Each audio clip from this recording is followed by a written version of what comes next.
কিছু চিত্র, এখানে কিছু চিত্র দেখানো হয়েছে। মানে একেবারে তমতমে পরিবেশ। আপনারা যদি দেখেন, মানুষ এই যে হাত তুলে তারা যাতায়াত করছে, মানে এটা মনে হচ্ছে যে একটা জেলবন্দি অবস্থা বাংলাদেশের। হ্যালো, আসসালামু আলাইকুম বন্ধুরা, welcome to go server daily. আমি আমার প্রবাসী ভাইদের জন্য একটা উদ্যোগ নিয়েছি, যেহেতু বাংলাদেশে কোনো ইন্টারনেট এবং কোনো কিছু চলছে না। তার জন্য আমি বিভিন্ন জায়গা থেকে নিউজ কালেক্ট করে, বিশেষ করে বিবিসি, আল জাজিরার মতো নিউজ চ্যানেলগুলো, অথেন্টিক নিউজগুলো আপনাদেরকে দেওয়ার চেষ্টা করছি। কারণ বাংলাদেশে এই মুহূর্তে কোনো টিভি চ্যানেলেই আপনাদেরকে ইন্টারনেটে দিতে পারতেছে না। তার জন্য আমি হচ্ছে যে অথেন্টিক কিছু নিউজ কালেক্ট করে আপনাদের সামনে পড়ছি। আশা করি আপনাদের ভালো লাগবে। সাবস্ক্রাইব করুন, সাবস্ক্রাইব করে না থাকুন। নরসিংদীতে কারাগারে হামলার পর পালিয়েছে 8 শতাধিক আসামি। গতকালকে আমরা শুনছিলাম যে 100-র মতো আসামি পালাইছিল, এখন এটা দাঁড়াইছে 8 শতাধিক। আর এটা হচ্ছে যে নরসিংদী কারাগারে হামলার পর সেখানে 8 শতাধিক কারাবন্দী পালিয়ে গেছে বলে কারা কর্মকর্তা জানিয়েছে। বিকাল 4:45টার দিকে হাজার হাজার মানুষ নরসিংদী কারাগারে হামলা চালায়। এরপর তারা কারাগারের দরজা ও লক আপ ভাঙতে শুরু করে 826 জন কারাবন্দী পালিয়ে যায়। সো এটা কিন্তু আমাদের আন্দোলনকারীদের একটা বিশেষ সফলতা, কারণ তারা কিন্তু দেশে কোনো কিছুই মানছে না এই মুহূর্তে। তারা দেশের যে অন্যায়ের বিরুদ্ধে রুখে দাঁড়াইতে হয় কীভাবে তা দেখাচ্ছে। তারপরের যে নিউজ, চট্টগ্রাম ও রাজশাহী শহরের পরিস্থিতি। এটা 3 ঘন্টা আগের একটা নিউজ বিবিসি থেকে। সারা দেশে সেনাবাহিনী মোতায়েনের কথা জানানো হলেও বেলা 1টা পর্যন্ত চট্টগ্রাম শহরে সেনাবাহিনীর উপস্থিতি দেখা যায়নি। নগরের মোড়ে মোড়ে চেকপোস্টে বসিয়েছে পুলিশ, এছাড়াও শহরে পেট্রোলিং করছে বিজিবি। তারপর রাজশাহী হচ্ছে শনিবার বেলা 12:30 পর্যন্ত রাজশাহীর কোনো বিক্ষোভ বা সংঘাতের ঘটনা দেখা যায়নি বলে জানিয়েছে স্থানীয় সাংবাদিক শফিকুল ইসলাম। শনিবার দিবাগত রাত 12টা থেকে কারফিউ জারি করার ফলে শহরে যান চলাচল ও দোকানপাট বন্ধ রয়েছে। তারপর হচ্ছে 3 ঘন্টা আগের আরেকটা নিউজ। এটা হচ্ছে, আশা করছি কারফিউ দিয়ে এই সমস্যার সমাধান করতে পারবো। আইনমন্ত্রী বলেছে যে সে কারফিউ দিয়ে নাকি এই সমস্যার সমাধান করতে পারবে। বাংলাদেশের আইনমন্ত্রী আনিসুল হক বিবিসি বাংলাকে জানিয়েছে, চলমান সহিংসতা থামানো এবং রাষ্ট্রের গুরুত্বপূর্ণ স্থাপনাগুলো রক্ষা করার জন্য সরকার কারফিউ দিতে বাধ্য হয়েছে। তারা আসলে বলতেছে যে রাষ্ট্রের যে জিনিসপত্র আছে এগুলো যাতে না ভাঙচুর করে, তার জন্য কারফিউ দিচ্ছে। কারফিউ আসলে দেওয়ার মেইন এখানে আরও অনেক কারণও আছে। তখনই 144 যারা বা কারফিউ দেওয়া হয় যখন দেখা যায় রাষ্ট্রের অভ্যন্তরীণ যে কর্মকর্তা বা পুলিশ সদস্য, বিজিবি যারা আছে তারা কন্ট্রোল করতে পারে নাই, দেখেই কিন্তু শেষ যে সম্বল আর্মিকে নামানো হয়েছে।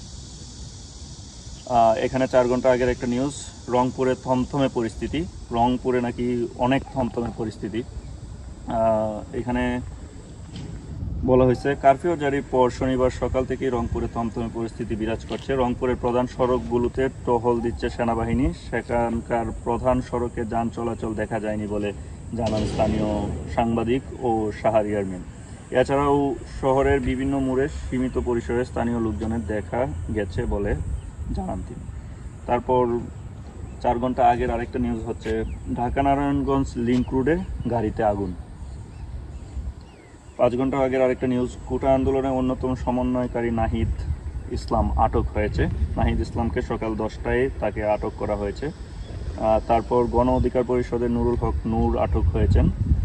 তাকে রাত 3টায় তার বাসা থেকে গোয়েন্দা বাহিনী এবং বাংলাদেশ পুলিশ, বিজিবি তারা তাকে আটক করে নেয় এবং আটক করার সময় বাসা থেকে অন্তত 7টি মোবাইল ফোন নিয়ে যাওয়া হয়েছে বলেও পরিবারের পক্ষ থেকে দাবি করা হয়েছে।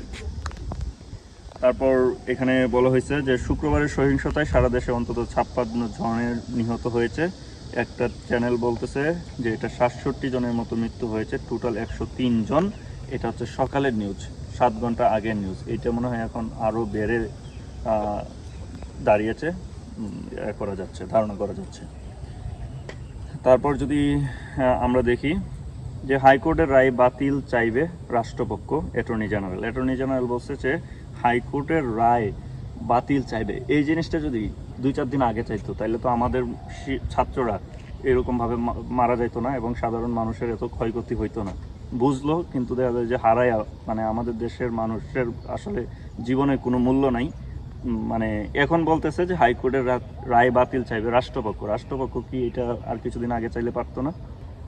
কারফিউ চলছে শনিবার ঢাকার কিছু চিত্র, এখানে কিছু চিত্র দেখানো হয়েছে। মানে একেবারে তমতমে পরিবেশ। আপনারা যদি দেখেন মানুষ এই যে হাত তুলে তারা যাতায়াত করছে, মানে এটা মনে হচ্ছে যে একটা জেলবন্দি অবস্থা বাংলাদেশের। তারপর এখানে গাড়িতে আগুন দিয়েছে ছাত্ররা,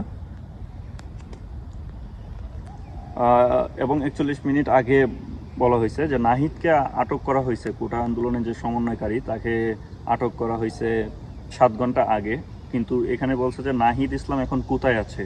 কোটা আন্দোলনের অন্যতম সমন্বয় নাহিদ ইসলাম আটক হওয়ার পর এখন পর্যন্ত সে কোথায় আছে সেটি নিশ্চিত হওয়া যায়নি, এখনও নিশ্চিত হওয়া যায়নি। সাভারের সংঘর্ষ, একজনের মৃত্যুর খবর পাওয়া গেছে শনিবার 47 মিনিট আগে একজনের মৃত্যুর খবর পাওয়া গেছে শনিবার দুপুর 12:30 থেকে 2টা। এই সময়ের মাঝে সাভার বাসস্ট্যান্ড এলাকায় পুলিশ ও ছাত্রলীগ কর্মীদের সাথে আন্দোলনকারীদের সংঘর্ষ হয়। পুলিশ ও ছাত্রলীগ কর্মীদের সাথে আন্দোলনকারীদের সংঘর্ষ হয়, মানে তারা এক পক্ষ আর হচ্ছে আন্দোলনকারীরা আরেক পক্ষ। নতুন বাজার বাড্ডা সহ প্রগতি সরণিতে যে চিত্র দেখা গেছে, সব জায়গায় তমতমে পরিস্থিতি।